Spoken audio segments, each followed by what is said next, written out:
Welcome in. It is the Galactic Fried Chicken Bearcat Journal Nightcap right here on BearcatJournal.com.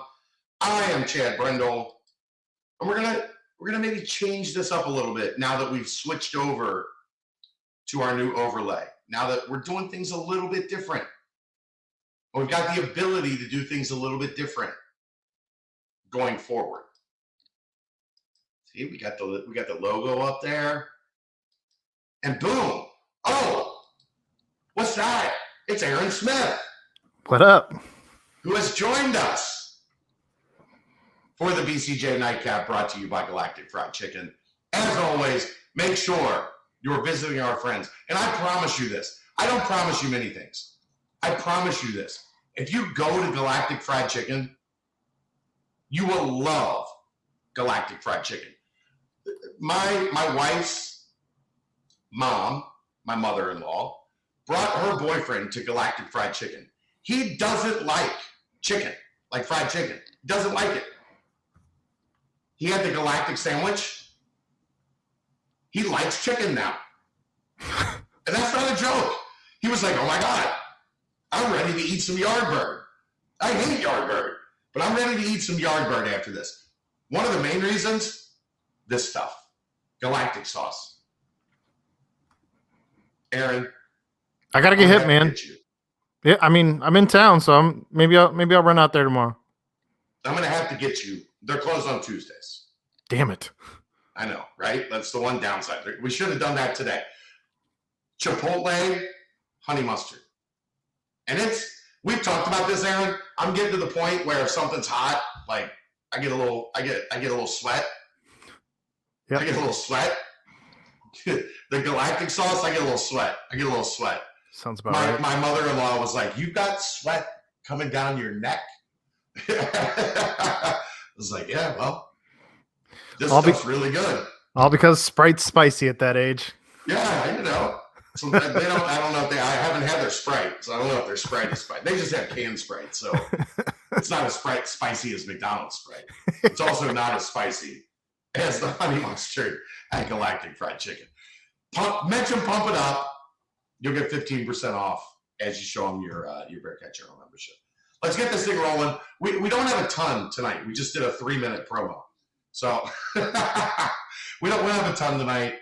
The big news of the day, Ahmad Gardner, first team Associated Press All-American at corner. That is 2. So remember, there are 5 All-American, like recognized All-American awards. If you are first team in 3 of them, you're considered a consensus All-American. We now have 2 for Ahmad Gardner, 1 for Kobe Bryant. Kobe Bryant was named second team AP All-American. Ahmad Gardner, first team AP All-American. Maybe we sauce. Although he said A1 didn't offer him enough money. I don't know.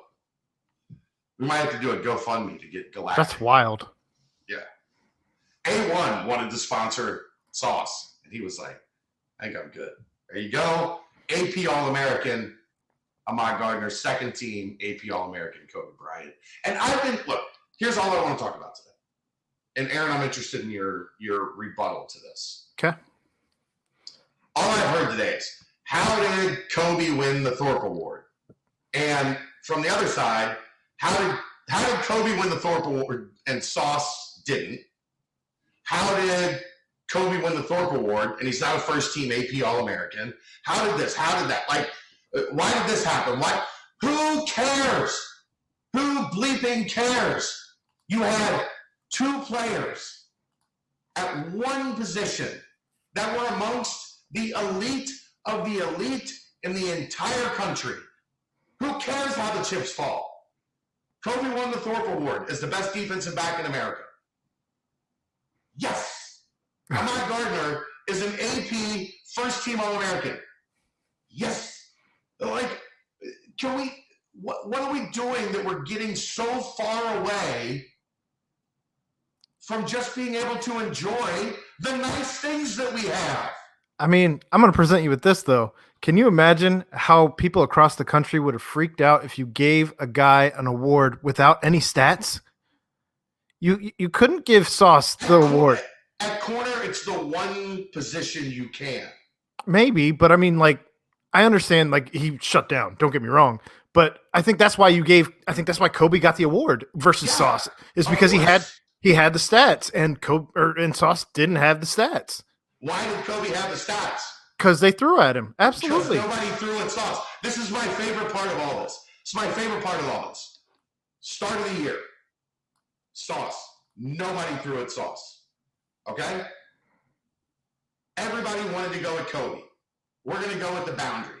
Or the field. If we can't make plays at the boundary, we're going to make plays at the field. Mm-hmm. They kept throwing to the field. Guess what happened? Kobe shut them down. They couldn't do anything at the field. Yep. So now you actually had a defense where the offense was afraid to throw at the number 1 receiver on the boundary and the number 2 receiver on the field. The only option they had was to throw to the slot guy against a very talented Arquan Bush, or to their tight ends against Deshaun Pace and Ty Van Fossen. And like, you want to know why Cincinnati had the number 1 pass efficiency defense in the country? It's because you couldn't throw at the boundary or the field. And those 2 guys were brilliant. Brilliant. And they deserve to be recognized as much as anybody's willing to recognize them. Yeah. That's why I just don't get, like, well, I need to know why Sauce didn't win the Thorpe. Or I need to know why if Kobe won the Thorpe, he isn't a first-team All-American everywhere. Like, just enjoy having nice things. When did we stop being able to enjoy having nice things? I believe that happened when the internet happened. This is why I added you to the broadcast. It's the hard-hitting, really in-depth analysis. That's how so much. That's how I believe that happened. It happened when the internet happened. Goddamn Al Gore. Nothing political, remember? Yeah, but Al Gore invented the internet, so that's not political. That's just, facts. I don't know, man. Like, I just think back. Here's the thing. Here's the thought I had today, and we'll end with this. Okay. Think back to 2008, right? Mm-hmm. Mike Mickens, D'Angelo Smith. Think back to the season those 2 had in 2008. Mm-hmm. And we were convinced there will never be another duo of corners that have a better season combined than Mike Mickens and D'Angelo Smith. And I don't think it's close. Well, we also didn't know what this team actually would look like with a coach that would stick around for more than 3 years. Of course, right. But I'm just talking about like one position, and especially that position if you're playing man coverage, where you're on an island. Like, you are the master of your domain, if you will. Like, what happens is entirely up to you. And neither of those guys were able to be, like, nobody could crack the code. We're living it. Your number 1 guy was out, and your number 2 guy was out. We're living in nuts. Completely different times right now. I'm still not sure if you're allowed to actually refer to right now as in the pandemic, post-pandemic. I'm not really sure what's going on, but it's. What do I do with my hands? It's a really wild time to be a Bearcats fan, and I hope that everybody just. And I kind of alluded to this in the piece that I wrote over the weekend. You just got to stop and give yourself a minute to just breathe it in and just remember what it took to get here. We're arguing about why one of the corners was named the best defensive back in the country and why the other one was a first-team All-American. Who's the first team? Who's the second team? There's 4 corners. First team and second team All-American, and Sauce and Kobe are one of the 2, like 2 of the 4 everywhere. Yep. It's pretty damn good. Been a hell of a ride. is your BCJ nightcap. I hope you let us know what do you think of Ed and Aaron, because Aaron, we're switching to StreamYards. We're doing a bunch of new stuff. Aaron's going to be producing every night. I want to bring him in because I think these things are more interesting if it's more than just me. I'm sure there will be some nights there's so much going on, it's going to just be me rattling off whatever. But as I pull up all the videos, and as you do all the producing in the background, hats off to you. You've killed this transition into StreamYards. But let us know what you think. And thanks, as always, to our friends at Galactic Fried Chicken. Closed on Tuesdays. Don't go tomorrow. Plan your Wednesday to go to Galactic Fried Chicken. Pump it up. Bearcat Journal membership, 15% off. That's going to wrap it up. I'm Chad Brendel. He's Aaron Smith. It's the Bearcat Journal Nightcap brought to you by Galactic Fried Chicken. See ya.